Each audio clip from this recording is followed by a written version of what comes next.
Hi everyone, I hope you're doing well. Today I'm in Puer City in my tea shop, and I was preparing the orders and I stumbled upon a sample of the Jingmai 2022 Jingmai Yishai, Spring 2022 Jingmai Yishai. That was an experimental tea we made last year, and I haven't tried it in a while, maybe over 6 months or even more.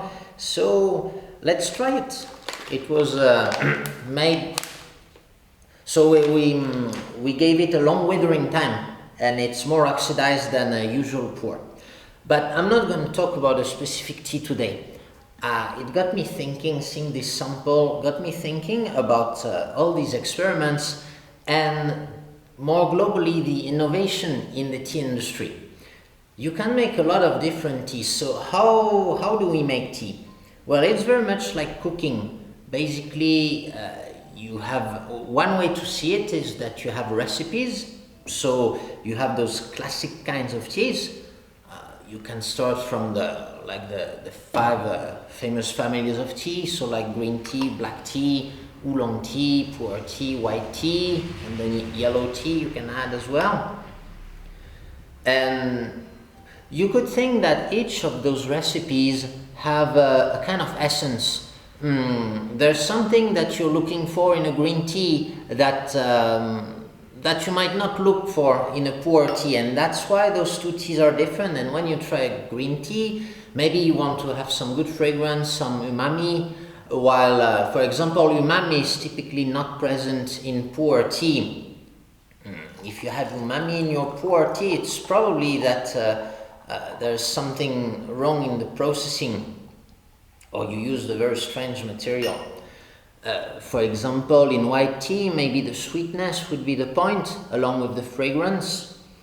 And then you can dig into smaller categories. So, for example, if you take an oolong, maybe you'll have a different expectation from between a dansong and Taiwanese high mountain oolong, for example, or between a high mountain oolong with low oxidation and a more highly oxidized guifei, for example, or more lowly oxidized baozhong.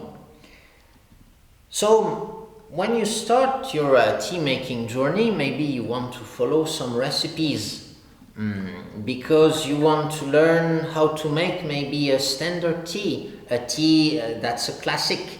And so when you're doing this, you want to follow the processing path, and you can find information on that processing path.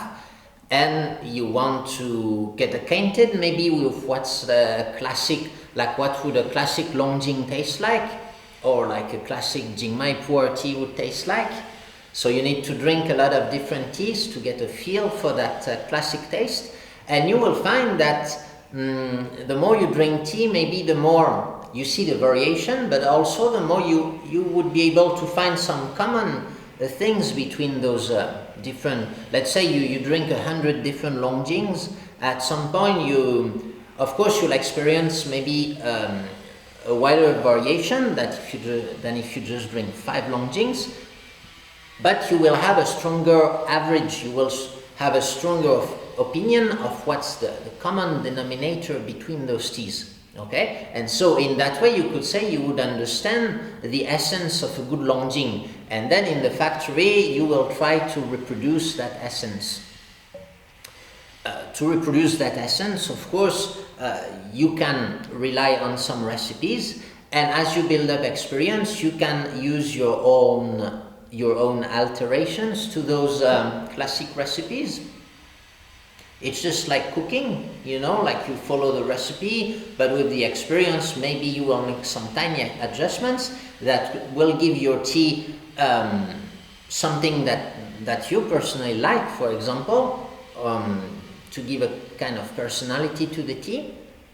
So in that way, you could say that there's the classic taste, and it can be fun to add an alteration to it, something on top of that, but still keep it in the style. So that would be the first way to see tea processing.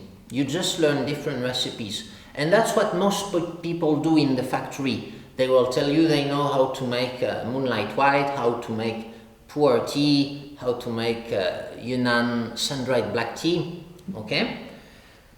But I would say more advanced people with more experience, they might take a different approach. What I would call, I wanted to call it a systemic approach, but that's total corporate language or kind of academic language. People like to throw that systemic approach, but nobody knows what it means. So I changed the term into a result-based approach. It means, like if you were cooking, that would be like you taste a dish, you like it, and you develop the recipe in order to get that taste, okay? And for the tea, it's the same. You can think what makes different teas different. There are mainly three variables in the tea. Given you have one material, you have a bunch of fresh leaves, you have three variables. First is the level of oxidation. And this is the major one. This is what makes the main difference between the 6 families of tea, almost. The second one is the fermentation level. So don't mistake oxidation and fermentation. Oxidation is enzymatic, so it's just the browning, the tea leaves turn red, they go from green to red because of the enzymes inside. Okay, so that's the oxidation. And fermentation is induced by microorganisms, so mainly fungi and bacteria. And so this is a different process because it will work like cheese or bread or beer, so many fermented products. And you find these processes occurring mainly in pu'er tea. So, okay, we can say dark tea in general. The official, like you have six colors of tea, so that would be the dark teas, the post-fermented teas, and the yellow teas. So basically the yellow tea is like a green tea, but at the end you will do a short fermentation that will give a slightly different taste. And by the way, this fermentation process can be present in all kinds of tea. You can do that with pu'er tea as well, and some people do it. But so first oxidation level, second fermentation level, and third I would say the roasting level. And roasting doesn't always mean you use charcoal and everything. It can you can give a light roasting, so like a Maillard reaction, just that taste of baking, you know, by just drying the tea at a high temperature, for example. So okay, you have those three. Let's give an example. If you make a black tea, typically you can choose a bit the oxidation level. Now, of course, they say black tea is fully oxidized, but you can also make it lightly oxidized. Okay, let's say we fully oxidize it. Fermentation, it doesn't occur in black tea, so let's put it aside. There's zero fermentation.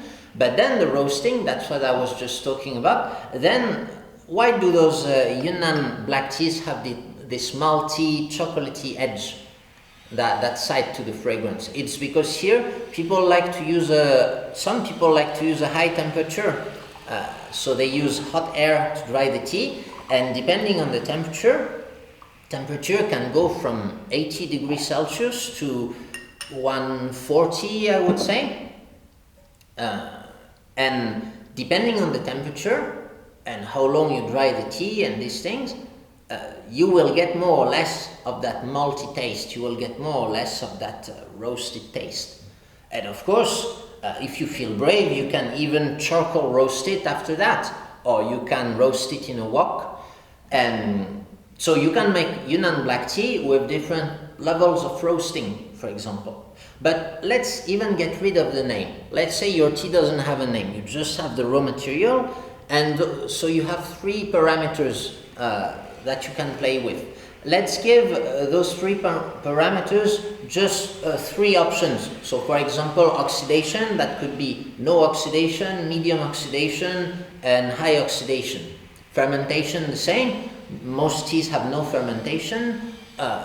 Yellow teas have a medium, like a light fermentation, and like ripe pu'er or liuan, these kind of teas, have a high fermentation.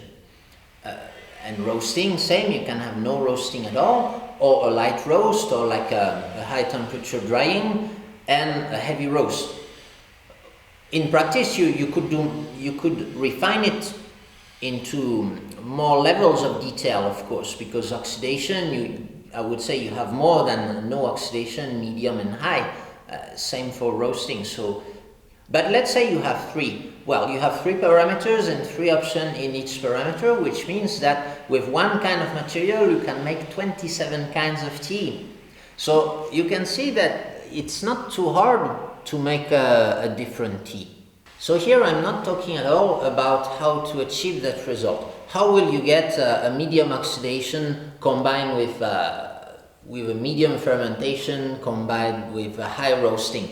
Well, that's up to the tea maker to figure out, because sometimes some processes will give you two things at the same time. So I could talk longer about this, but let's not get into the details of the processing this time. But let's assume the tea maker can get the tea that he wants. Okay, but making tea is not too hard technically once you understand. The problem is how to sell it. If you look at the mass market, it's a very standardized industry. 3 weeks ago I was in Fengqing and we met a guy who has a big factory there. So they make 1,000 tons a year. And he told me the most important concern is the uniformity in taste, the standardization. So when they sell to their customers, every year they sell to their customers and they keep a sample of what they sell. And the next year they will taste the sample, they will take their tea from this year and try to blend it according to imitate the taste of the sample of last year. And for that it can get quite complex. It means they have a lot of separate batches with different tastes, and they have their tea taster whose job is to make those blends to get exactly the same taste every time. So you can see that in this context of high volume production, it doesn't really foster innovation. It's not that the people cannot innovate, it's mainly that the market doesn't entice them to do so.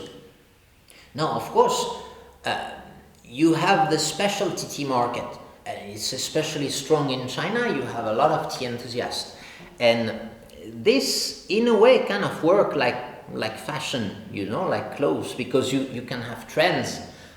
There are ways to do things, but you can break those rules, and you have maybe some opinion leaders, although in the tea world it's not really clear who it is, but it's the fact is you have changes in the consumer's taste, at least at the tea enthusiast level. For example, we don't make pu'er tea exactly like we made it 10 years ago. Actually, you can see there's a wider variety of pu'er teas on the market.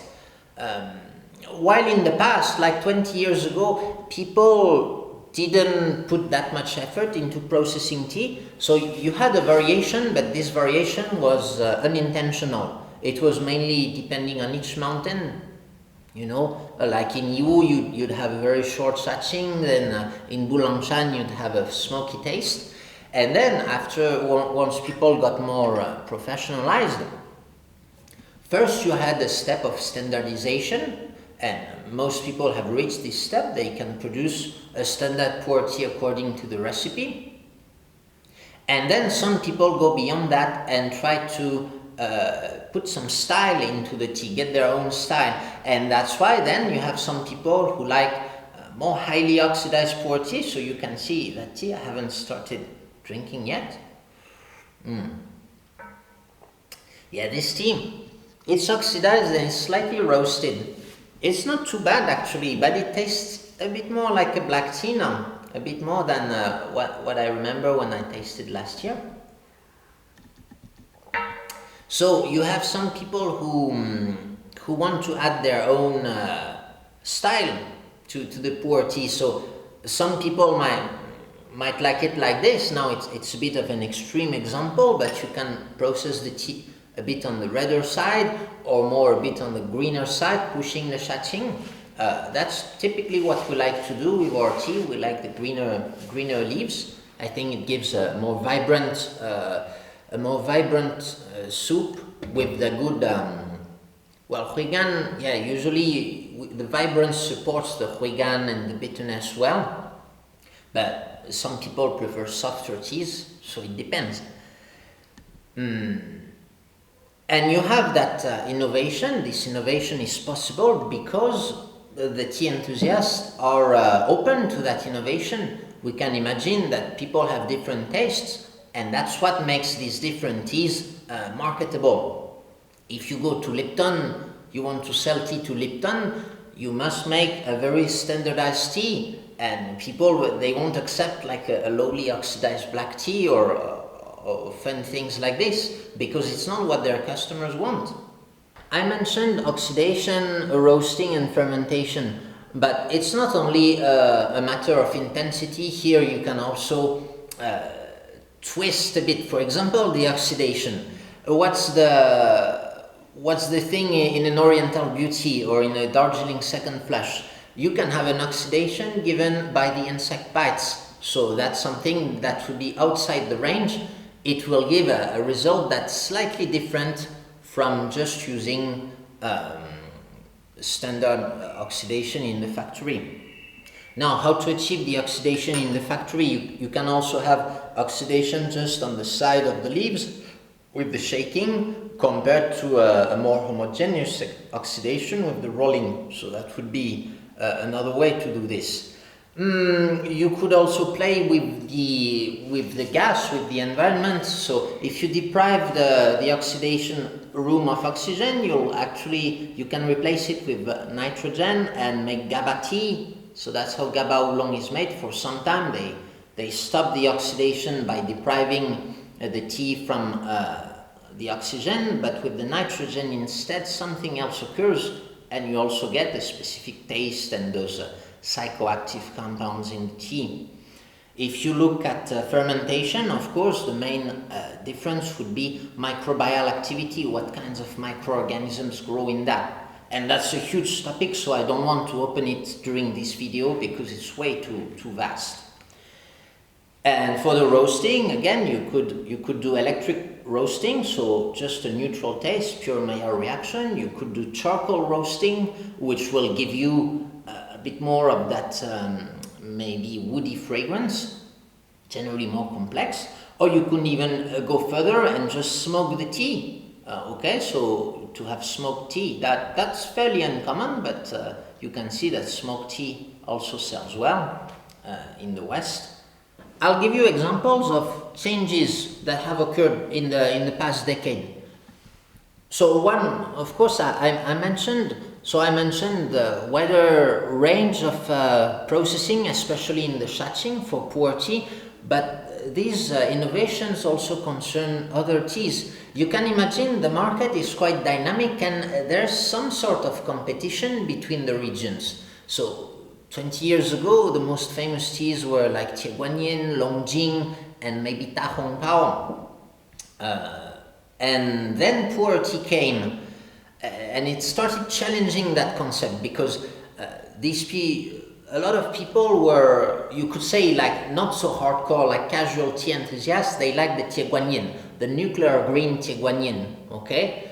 And after a while, it got a reputation to have an unnatural and superficial taste, and so a lot of people switched to pu'er tea. Then pu'er tea came, and then the guys in Fujian, in Fuding, they had white tea. They started pressing the white tea into cakes and selling it. So you had the Fuding white tea and selling it as HT. And so this also started competing with pu'er tea, with others.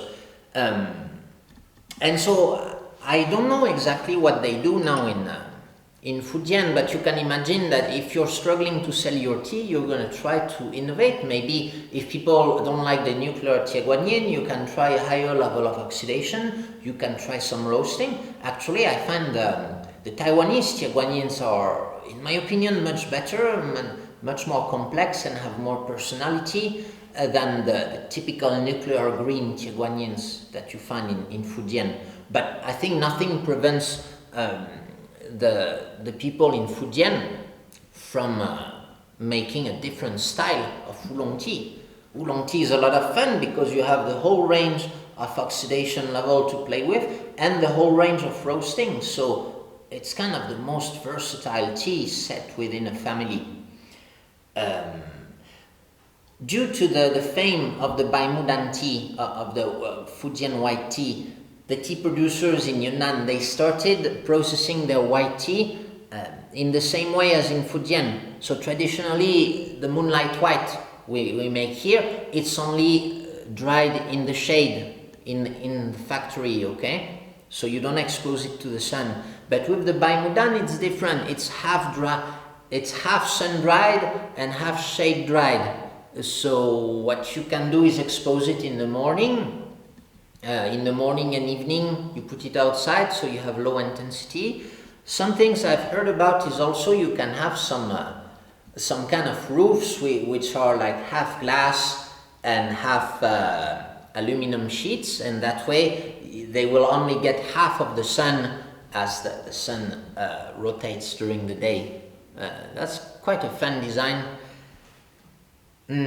So you'll get a different taste if you add the sun for when drying the white tea. You'll get a bit more minty, a bit more aggressive profile, while in the shade it's very sweet.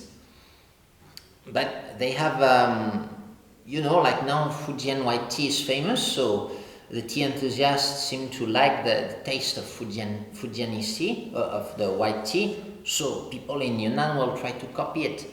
And so it's a very dynamic world. It's also a dynamic world because it's populated by a small scale tea producers, which means you have a lot of actors on the market.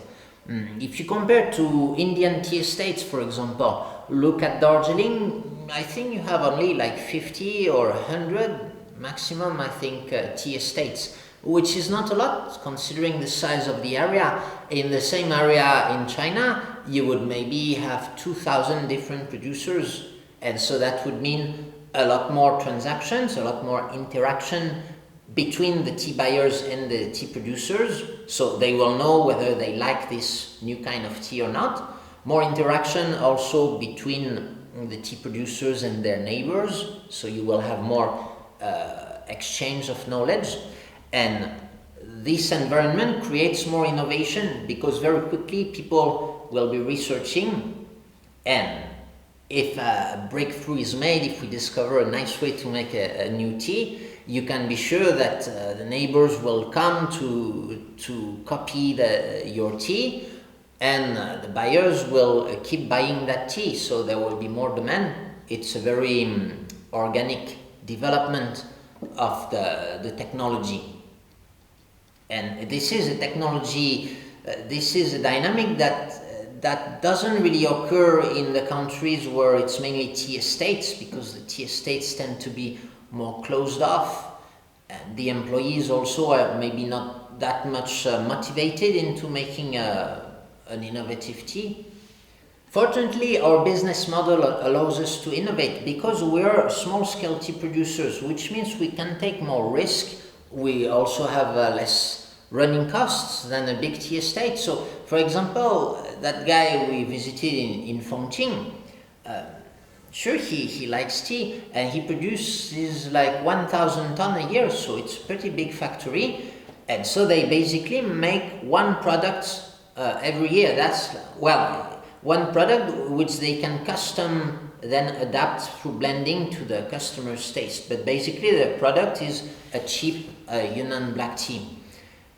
And he could innovate, but when you're selling 1,000 tons of tea, even if you innovate and produce like 1 ton of innovative tea, then who are you going to sell to? Because you're not really in the tea enthusiast market, and the big industry is not interested in your tea. Now, fortunately, as small-scale tea producers and premium tea producers, we have an audience that is interested in those in those experimentations. So that's why we do them, and they don't often work well. No, well, they work well some of the time, and when it works well, we sell them.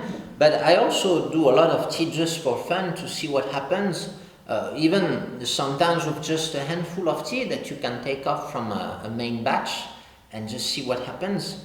So it's good to just keep researching, and when the tea is good, then I can either sell it directly or maybe try to make it again in a slightly larger volume. And so you have the exploration part like this. You try to find a taste that would entice people, or mainly a taste that you like, and then you try to refine it, because sometimes there can be a good idea but the outcome is not that good. Maybe you didn't use a good enough material, for example. And so this would work well with Gushu material. Let's say, for example, this tea with high oxidation and light roasting. I think I started with Gushu actually. I felt adventurous. And then I made my main batch. I pressed the cakes and I made my main batch with Shanghai. Because I thought for an experimental tea of this kind, I wouldn't want to ask too high a price for it.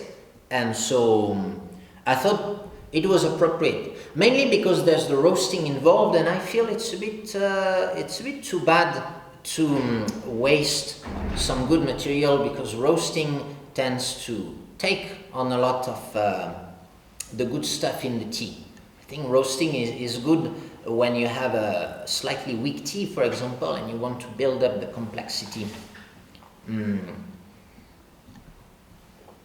So yeah, we're fortunate to be in a position that allows us to experiment, and of course it's thanks to you. Now, what's a good result? What's a good tea and a bad tea? In my opinion, a good tea is mainly a tea that gives you an emotion, that is not boring, that really means something. It can either evoke nostalgia or just give you a special feel. I only sell the teas that I personally like. That way, it's an easy way for you to know whether you like the tea or not, I think, because even if we don't know exactly why we like a tea, I believe that there's a logic behind liking tea or not. It's not totally random. And so if I know I like the tea, and that I always sell the tea I like and only the tea I like, then the customers who have bought tea in the past and like the tea are very likely to enjoy the tea that I am selling now. So I think I don't need to think too hard about like whether a tea will sell well or not. I just think, do I like this tea or not? So when I do an experiment, I just experiment and check the taste. And then if I like it, it's likely that the customers will like it as well. And that's also why, as a tea enthusiast, I think it's good to try a lot of different vendors, because I think a lot of vendors, especially the Western-oriented ones who sell pure tea, I think a lot of vendors use that approach. So it's good to try different vendors and see if there's a taste that you might prefer, like a house taste. Yeah, so that's about it for today, because some friends arrived for the dinner. So yeah, I'm gonna finish that tea later. It's not too bad actually. I think it's aged better than I expected, because we usually say when it's too oxidized, it doesn't age that well. It's not too bad. I will get back to it after my dinner. So thank you for watching and see you later. Bye bye.